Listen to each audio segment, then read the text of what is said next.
Hey, what up, guys? We're back. Welcome to This Is My Moment podcast. I'm your host, Patrick Mitchell, and you know who I got riding shotgun. Y'all know what time it is. Your boy, Money Mitch. If you haven't done it already, like, subscribe, smash that notification button, man, so y'all can stay in tune with what we got going on over here.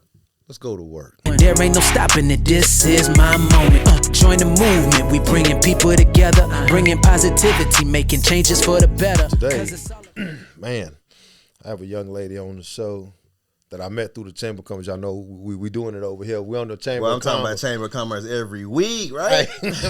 Hey, they got so much stuff going on, man. I can't even keep up. I done went to sleep on some of the events, man. It's so crazy. But you there, though. That's the important thing. I appreciate that. And the person that I got today, man, she there more than anybody I done seen. Introduce yourself to the family. Que pajo mi gente, hola. My name is Kristy Ward, K Ward 210, and happy to be here. Thank you for having me. Yeah, man, we so appreciate it. So when I first met you, right, you was the dude out there. I was at my first event. She was just taking little pictures, right?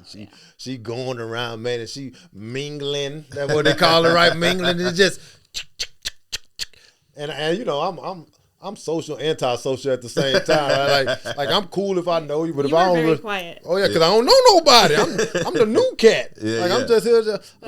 I'm just here because I pay my money. But then you know, man, like I started following like her personal social media. I saw all this stuff, and I was like, man, that's solid work. And then we just started talking a little bit more, and then it just kind of went from there, man. But I researched you, and I started looking at your stuff, and I saw that you have a story outside of that atmosphere. The first thing that I want to ask you is, what do you find, what's your definition of resiliency? I saw some of your story had a little bit of that toughness in there, man. Yeah. How do you define resiliency? Being able to overcome anything that comes my way. Yeah. I always try and have a positive mindset, like a little bit. Oh shit. Yeah. You know, like TV cuss words. Yeah. So like, you know, shit's gonna happen. Yeah. And especially this year, I've been really trying to have that like mentality where, you know, if I can't control it, then why trip about it? Yeah. You know, and you know, people say that all the time. Easier said than done. But yeah, my husband's like, I really want you to try to like, don't get so stressed out about things that you can't control. Like things that you have no power over. So, you know, first of the year, I think it was January, went out with some of the girls from work for the first time. Yeah. Parked somewhere where I wasn't supposed to park, and I got towed. Oh, you Lord. know, and we don't got that much money. Yeah, we're like I was unemployed for about 4 months. Yeah. So we're catching up, and yeah. Old Kristy would have been like crying. I mean, I was crying because I was like, did it get towed? Yeah, make sure they stole Somebody it. got me. I was like, did I get got? Yeah. So lucky for me, you know, one of the girls lives right across the street. I called her and I was like, Carolina, I think I got towed. And she was like, oh, babe, I'm so sorry. And I said, my husband's so mad at me right now. And so, you know, $250 to get it taken out. Oh. We had just paid off our credit cards. Yeah. Swiped the credit card and I'm like, this one stain. it is what it is. Let me get up out of here. Let me ask you this. And when they told you, was it your fault that you were told, or now I'll be straight with me now? Like, did you park where and say, "Hey, not here between 9 and 5," So and you what was there at happened 6? was- What happened was, It was all late good at stories start night. like that. It was late at night. I'm gonna call out Freddie. I don't know, you know Freddie the DJ? No, I ain't never met Oh, you I need never to met meet Freddie. So he's an ambassador. Okay. So I'm following Freddie. I don't know where I'm at. Like he knows where to. I got you. I know where it's at. So he's like, all right, I'm just gonna follow you. Yeah. Shame on me because he's always telling me put it in your Google. It don't matter if you know where you're going. Put it in your Google. So Freddie, there's like a parking lot for the restaurant. And I pass it up and park in some apartment complexes. And Freddie parks in handicap because he's got handicap. Oh, because he is handicapped. Hey, he cool. Yeah. Freddie got the pass. You know, and so he's a vet. Yeah, he is really cool. Yeah. And so I was like, all right, it's so early. I'm not going to be here that long. Literally, I wasn't there, but more than an hour. Come out, it's gone. Dang. Whole big-ass parking lot where I could have parked, where only 2 cars were out because the place wasn't packed. The place was dead as you know what. And I'm like, wow. It's, things were supposed to happen. Yeah. That's one of those times where it's kind of like, man, no matter what would have happened, something bad was going to happen because it was just meant to be kind of thing. And you know what? I laughed about it later on that night. But Carolina was so cool. Like, she had been told by the same company. Apparently, this company is, has a reputation for that. So she was like, it's all right. I'll take you. Her dogs were my comfort that night. And we took one of them with us. And she's like, she took me to... You had like an emotional support dog for that's what I called it. Car towing. Her name was Nala, and she was Pity. But honestly, guys, I wouldn't have known like who to call, where to go, what to do. And Carolina like did everything. She got on the phone. Yeah. She's like, I know where to take you. She drove me. Told me what to do. Told me what to write on the paper. Like, I am signing just to release my vehicle. I do not take responsibility. I was like, I didn't even know that. Yeah. So she sounded like a vet. I was about to ask if Catalina used to be a tow truck driver. No, they've been told a few times because they live there. I got you. That's a side hustle for the tow company. For real. Oh, no, it is. And you know what? They know what they're doing. Yeah, that's solid, and that is resiliency right there. That's a testament because I don't know how Ricky took it, but I'm gonna tell you what, Heather would have called me, and it'd have been your fault. Oh man, she'd have been all over top of my head. It'd have been your fault. She'd have been on top of my head. But if she would, I was hungry and I parked in this parking lot, and now my car gone. What you do? Why didn't you tell me? That's the truth, man. But those little things like that, I think, add to like your resiliency layers. You know what I mean? Yeah. Like, kind of build that tough skin. It started a good story for the year, so. There you go, 24. 24 is off to a good start. I'm 44 years old, never been told before. Wait for it. There you go. That's my first time. Now you got that off. You got to check that box. Yep, check. What Ricky say when you told her? Oh, I knew it. I told you. I knew it. And he's like, all right, let me go get you. And I was like, no, hold on. Carolina lives across the street. But as soon as I wasn't crying when I was on the phone with him, but as soon as I hung up, I was like, he's so mad at me. You know, I do not want to hear what she finna say. That's in my mind, that's where I'm going. He got it the next day, though, because I was like... Wait a minute, how he get it? Because I said, you were wrong. Like, you know damn well I was scared, dark, all by myself, and here you are putting guilt trip on me. He got every right. The guilt trip. First, help me out. The guilt trip is crazy. That's not a guilt trip at all. Then you can get after me. No. Yeah. You got to make sure. Baby, are you okay? Are you scared? Let me find. Where are you? Do that first. And then you can get after me the next day. I disagree. She finna get it. She finna get it on spot. My mom used to say this.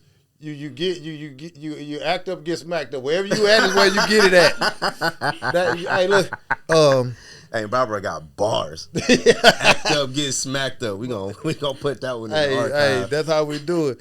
Let me ask you this though. So like that part of resiliency and then growing up, I know we talked offline about like you're single, like growing up in a single parent household, you know what I mean, and really not coming from a silver spoon. Like, I'm not gonna say poverty because everybody's poverty level is different. Yeah. Right. You know what I mean? How did you like keep this resiliency up, this fun that we getting in here right now, inside of those times where you were growing up and you guys didn't have it, it was just your mom and you guys? How'd you make it through that? I read a lot of books. So I immersed myself in whatever story that was. Yeah. So that kind of took me into another world where I wasn't thinking about, whatever I was going through. Yeah. Or, what I had or didn't have around me. Yeah. It's kind of like an escape. Yeah. We did have a Nintendo. Oh, there we go. Duck Hunt? Yep. Duck Hunt. Yeah.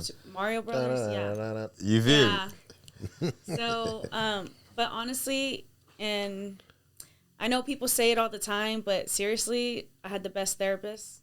Dig that. That ain't no question. I talk to him all the time. Still do. Yeah. Yeah, whenever I'm feeling like scared, insecure. Yeah. Anxiety. Yeah. Lord, my daughter puts me through some anxiety. I dig it. Everyone's got to believe in some God or some entity, some higher positive power. force. Some type of faith. Yeah, so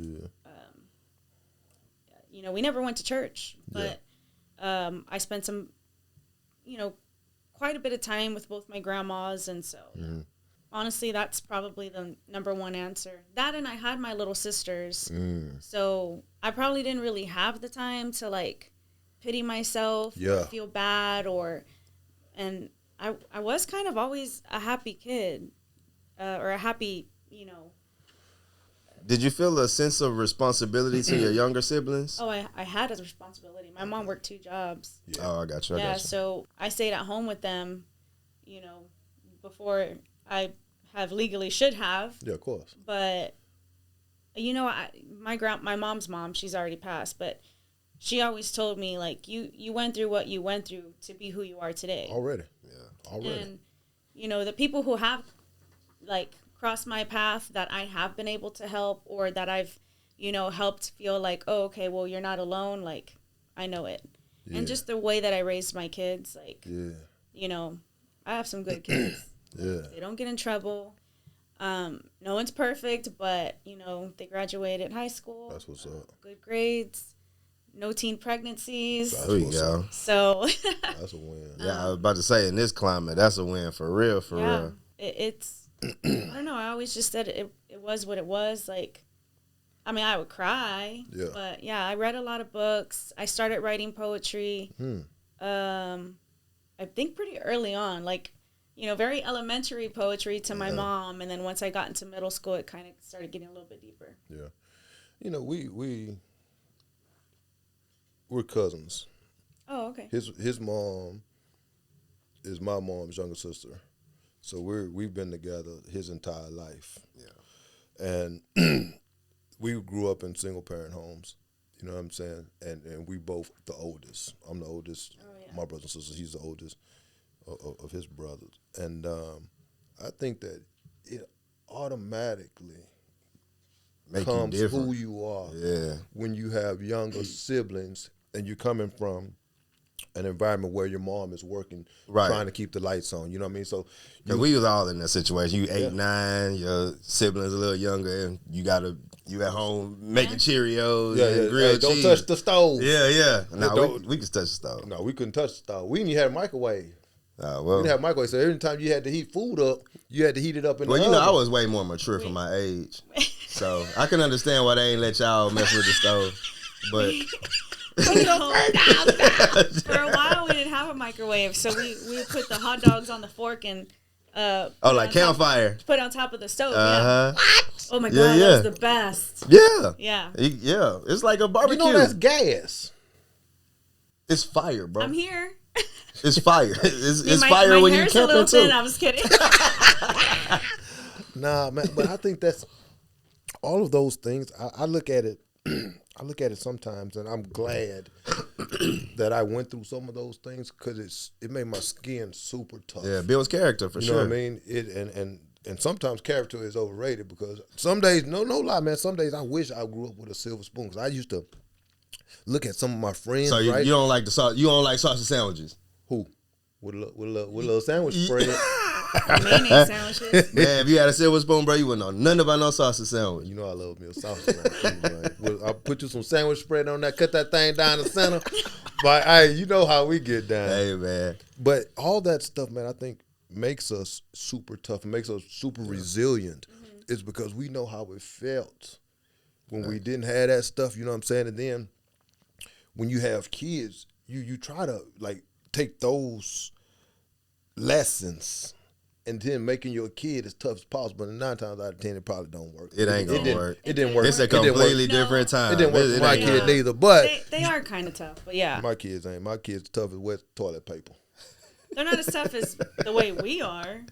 Yeah, it's just a different climate. Like, it's just like times is different. Well, you know there what? is no way to make kids tough like we. They don't even play outside. No, Not like but not it's like we also did. because we didn't have a lot growing up. Yeah. Yeah, so you had to make your own fun. What I did, no, I'm not. Well, yes, I did. But, Oh, I was yeah. about But what I'm talking about is because I didn't have, all the things that I gave my kids now. Yeah. I gave them everything. Yeah.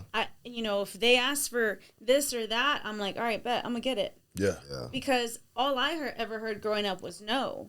The only time I would get spoiled was when I was, at my dad's house with my grandma. Yeah. But it was whatever my grandma wanted to buy me. And I was such a tomboy little girl. And so when she had me, she always dressed me up in like these little fluffy dresses, and then she'd take it off, put it back in the drawer, and take me back home in what she picked me up in. Yeah. So I think that's what I messed up doing that. Yeah. So we making them soft. I think we did. It's on us. Yeah. KJ, right. you hear that? When I get home, you drinking out the water hose, cuz. Mangera. I already know I made my kids soft, but you know what? I think I made them soft and tough. Yeah. If that makes any sense. Oxymorons are popular today. For sure. Yeah. Because I my see kids know how to, like, they know how to get it on their own. You know what I'm saying? Because, and I don't think it's me making them tough. I think it's them watching me. There you go. You know what I'm saying? Like, it's nothing that I taught them pen and paper. It's just them seeing dad grind. Yeah. You know what I'm saying? Them seeing dad get it out the mud. Them seeing dad and mom move from houses to up. Like, you upgrading. So that makes them want to, Yeah, we Jeffersons for sure over here. But I think that, to me, is a way that I made my kids tough, because now they see that, a little bit of hard work ain't going to kill nobody, because dad and mom is out there getting it. Yeah. And they made a way for us to live all right. Yeah. So obviously, a little hard work ain't going to kill nobody. So I think that's it. Kristy, what you got going on now? Where you at in life? What you doing? I'm kind of enjoying life right now. I got some stress here and there, but like Sierra says, too blessed to be stressed. There you go. I just got my DBA for my side hustle social media company, 210. Nice. I know a guy that's unemployed. You need an employee. I gotta pay myself first. Yeah, never I gotta mind. get some clients. So what are you doing with social media? I don't manage social media accounts like that. For me, that's too tedious. But I love to teach individuals how to manage their own. Because it's expensive. Like you go find an actual like company to do that. Oh yeah. I just asked someone the other day, and she said $1,500 a month is what she charges to manage one account. Close your ears, Ashley. Oh my goodness. Yeah, but We ain't got it. What I love doing is I love content creating, and I think most of my material is me highlighting or spotlighting small businesses or small business owners, people like me, like the little people, or sometimes some of the big people too. Like I just made a post about this gentleman I met. His name's Javier Trevino, and he owns a shop on Broadway downtown, and we just so happened to pass by it, and I said, oh cool, Guayabera. I was like, oh, let me go check this out. And I said hey, have you ever heard of that Guayabera festival that we have here? He goes, yeah, that's mine. And I was like, oh, okay, sorry. That's him. Like, he created that. Oh, wow. And so this year is the 4th year that they're having it. So anyhow, I didn't know about that shop, right? So this is why I do what I do. I didn't know about that shop, so how many other people may not know about that shop? Yeah. Right. So I just, real quick, grab some, pictures, videos. He was so cool. Let me take pictures of him. We took a picture together. He told us a little bit about his story, and so man, y'all know what guayaberas are? Nope. So I can't even say it. They say people say it's a Mexican wedding shirt. So it's the ones with like the T-shirt with the tuxedo on it? No. I thought I got He's got one like that, but I probably just have to show you. But it's a dress up like shirt, but it's short sleeve. Okay. It could be long sleeve if you want. And it has like 3 pleats right here on each side. And it's Mexicans. Yeah. They're called the Mexican wedding shirts, but they're pretty pricey. I'm sure you've seen them. You just don't know what they're called. Yeah, I'm pretty sure. And he makes them in dresses too. Oh, nice. Yeah, so which is cool. I'm from Houston, so Yeah, you have. I know I'll probably see yeah. it with the pointy boots. Yep. I'm sure. So You know, good and well you ain't seen that shirt. Yeah, with the pleats, it kind of looked like a prom shirt. yeah, I ain't talking about almost. the ones we grew up wearing. I'm talking about You Bruh, seen them shirts? I live in Houston, where the McDonald's menu is in Spanish. I think I seen the shirt. Maybe, but we'll get pictures to confirm. So, yeah, you'll probably put it up when I'm talking about it, right? Yeah. No. No, so he's like, that's pretty cool. And so it started out really small in this, what they call Peacock Alley. And now it's gotten so big, so many people showed up. He's having it at Travis Park. Oh, wow. And it's free. And he's got a whole bunch of different vendors, like artisan vendors. He's going to have DJs and food. And so. That's you do a lot. You do a lot. And I've seen you on there, and I follow you. You know what I mean? How do you make time for Kristy outside of work? I mean, what is your work-life balance like? Because I've seen you, and you, every day, them boys got something. Like, it ain't. I'm hustling. Truth. So how do you make time for your work-life balance? You know what I mean? Like the stuff that makes you happy outside of helping other people.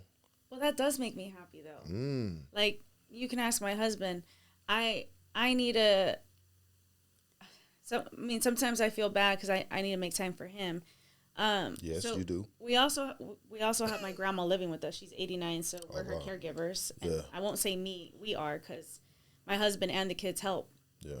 And so I feel like I haven't been, since I started working at the chamber, I feel like I haven't been seeing her as much. Yeah. Because when I was unemployed or working from home, I used to take her to most of her appointments. Now, like, the kids have been helping out. My best friend helped me out.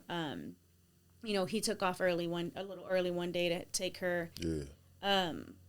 You know, the kids, I don't worry about them because they're never home. They don't, you know, they hardly hang out with mom. But her, I feel bad. And then my dog, I feel bad about him.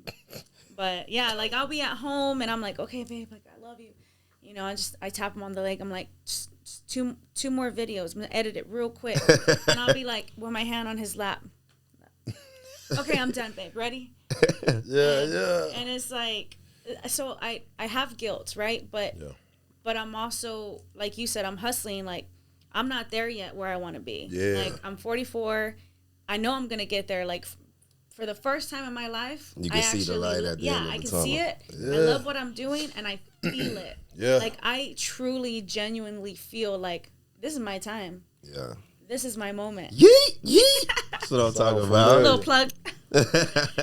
Yeah, but you know what, man? I think that's it. Understanding what your final goal is. Okay, what your next gas stop is. I use it like There you that. go. Yeah. Your next gas stop, because I don't ever believe that you will. You ain't never finished. You never finish. So I use it like gas stations. You know what I mean? On your journey of life, you stop, you pull over, you gas up, Keep on going. and then you keep pushing.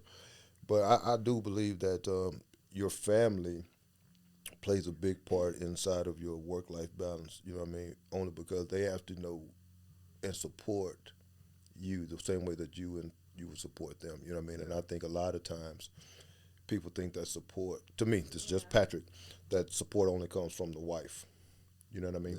Yeah. But as a husband, I have to, and that's why we're down here in San Antonio, because when Heather got the promotion, I was up there coaching, doing my business. I gave up all my coaching, all my business, because she got promoted to come here. I think that's what family does. Her goal, my wife's goal, was to get that promotion and to move up that corporate ladder. Yeah. And as a husband, I'm like, you know what?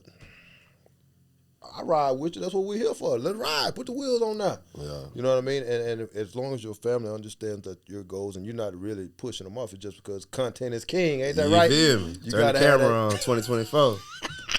I wanted to ask you this, and I wrote this down. Single parent, that's how you grew up. Now you having kids of your own, right? You're doing that. Do you feel any pressure? Like, because you know how it felt, right, KT? Like, we know how it felt not to be able to eat on the 15th like we did on the 1st. Yeah. You know what I mean? Do you feel any pressure as a mom, you know what I'm saying? And you got other people there in your house, your grandma or whatnot, but do you feel any pressure to provide all that stuff? All the time. Why? Why you feel pressure? I saw my mom do it all. Yeah. It wasn't easy. Yeah. But she was our sole provider. So maybe I feel like, and in no offense to my ex-husband or my husband now, like I can't depend on anyone else but myself for them. Yeah. Like I my ex-husband assisted with, the making of the children, but I feel like I'm the caretaker. They're in me, like it's definitely a different bond. Like I didn't want to disappoint my kids. Yeah. And I feel like I always wanted to be a mom. Yeah. And with just, I guess because I wanted to, number one, see like, can I be a better parent than what my parents were? Yeah. And I have been. That's what's My up. mom says it. And but they were young. They had me at 17. So we grew up together. Yeah. Yeah. And so number one, and then number two, can I be there for them? Yeah. Because my mom worked so much. Yeah. I didn't have her there all the time. Yeah. So without offending the guy, the men in my life, like I don't want to depend on anybody, but I do, if that makes sense. Yeah, makes sense. Yeah, for sure. Makes sense. And I've always been so independent mentality too. I mean, my ex-husband used to tell me all the time, like, I feel like you're threatening me. And I'm just like, I'm not threatening you, because I would tell him, like, if you want to go, if you want to step, like, I got this. I'll figure it out. And I tell him the same thing, like, if you do something, like, yeah, it's going to hurt. Like, it's going to hurt. Yeah. But I know I'll be fine. Yeah. And maybe I won't find someone else like you, but I'm going to find someone else if I want. But I'll be okay. Like, I've always told myself, no matter what happens to you, I got through all this other stuff as a child. Yeah, yeah. There's no way I'm not going to let myself get over something like that as an adult. Yeah, I dig that for sure. So. For sure. I have a daughter. My daughter's 23 years old. And we were just talking about this last night, like bringing things to the table inside of relationships, you know what I mean? And sometimes just bringing the table. Yeah, being the table. Yeah. And what I tell my daughter is exactly that. And you should be independent enough to not need anybody inside of your life that doesn't add value and worth. If people relationships should always be mutual, like this is helping both parties. Yeah. Grow. Like I'm not getting a collaboration. Yeah. I've been married 25 years. She's been riding with me. I was about to say, man, Heather, you the real MVP. 25 years doing this. I mean, you cool. I mean, it's good, but I'm just saying. Nah, man. You seen how rough Heather is with me. Sprout just said. Some of it be warranted. Makes you who you are. But yeah. Hey, you building character over here. That's it. You know how they say a relationship's 50-50? Yeah. Like, I don't think it is. We just talked about that last night. I don't either. What do you think it is? It could be 100-0 today, 70-30 tomorrow. It's a scale. Yeah, for scale sure. Yes.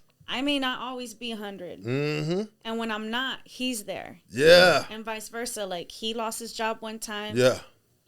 I was there. Yeah. Same thing with me. I lost my job, and that's huge. I can't. I'm a very positive person. I'm very happy. I'm very, like, I can get myself out of anything. Not all the time, though. Yeah. Sometimes I can't get out of it, especially, like, with my daughter right now. She's 22. And so, just adult things, raising adults is just, it's not easy. It's not easy.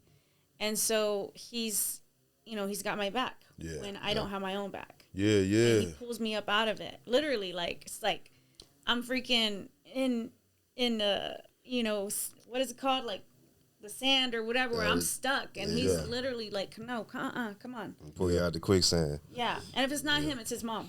That's what's up. Yeah. That's good. And that's important to have that strong, strong circle around you to where, like you said, even if it's not your husband that's picking you up, it's other people in your circle that can recognize you in no time of need and pull you up out of that dark space. Oh, yeah. And you know what I think is even more important than that is you being able to recognize that you need it. Yeah. You know what I'm saying? Because a lot of people like, oh, I didn't need. Yeah. No, yes, you did. You needed these words. You needed that hand.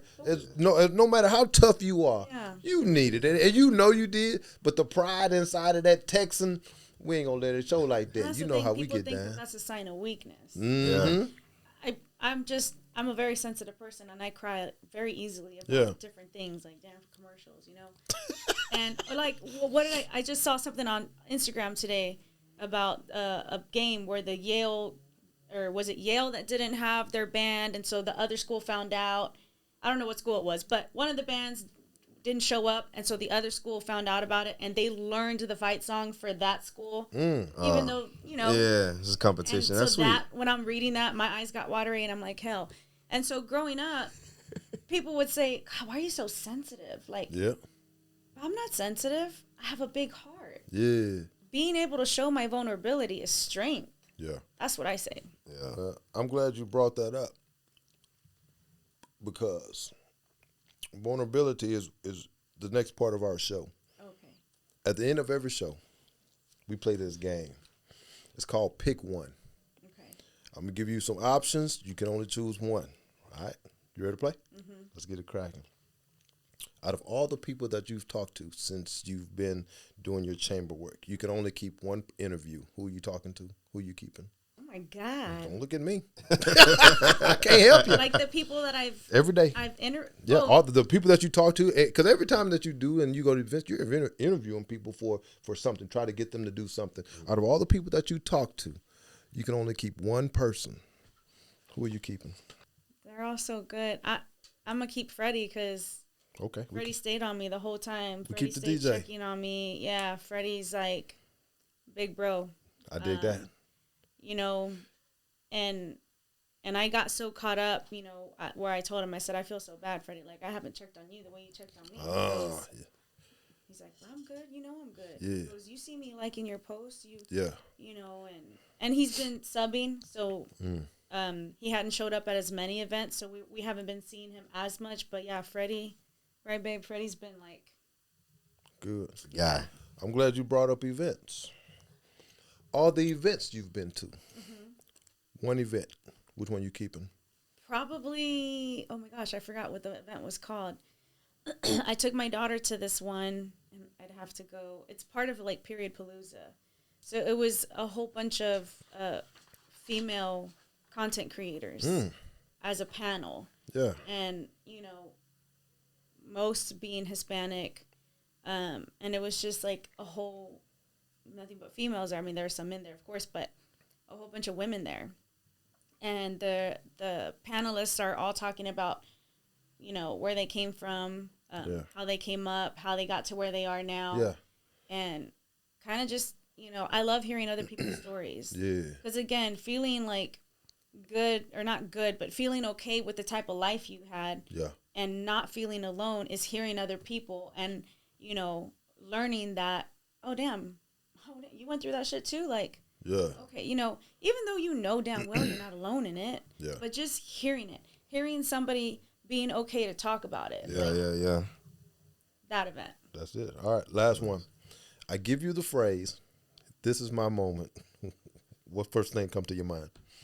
Right this now. Is my moment. Yeah, I figured that. You already answered this earlier. Right now. Yeah, that's what's Even up. my mom told me, because I told her, I said, I feel bad. Like, I thought I was going to be a better tia, like, to, you know, my nieces, and I don't get to spend as much time with them because of my schedule. And my mom's like, baby, you've been taking care of people for how long? You're still taking care of your momo? And she's like, this is your time. And I was like, you're right. Okay.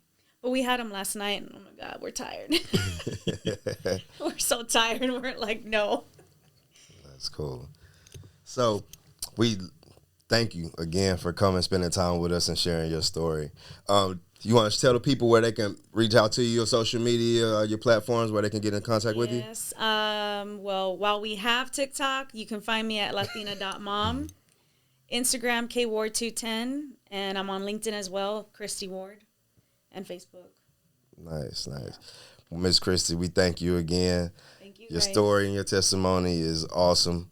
I'm glad. I'm sure the people are going to love it. If y'all have any questions for Miss Kristy, leave them down in the comments. Let us know what y'all thought about this episode. Man, solid. Thank you for coming out. That was just the frosting. They didn't get to the middle layer. Man, sometimes you just got to eat the appetizer. Now you got to come on my podcast. No, that's an easy fix. It don't look like this, though. I need your help. No, you don't need my help. You need her help. But thank you so much. Hang on, I'm gonna close the show and then we'll get right back to it. Hey guys, here's the deal, man. Be better. Just grow and try to evolve and be the best version of yourself, man. Have people in your circle that hold you accountable and tell you the truth, and don't get mad when they tell you the truth. And that's what it is. Just be honest and be open and help yourself be the best version of yourself. And at the end of the day, KT, what we gonna do? Go get it! Join the movement, we bringing people together, bringing positivity, making changes for the better. Cause it's all about growth, all about success. We wanna see you rise, wanna see you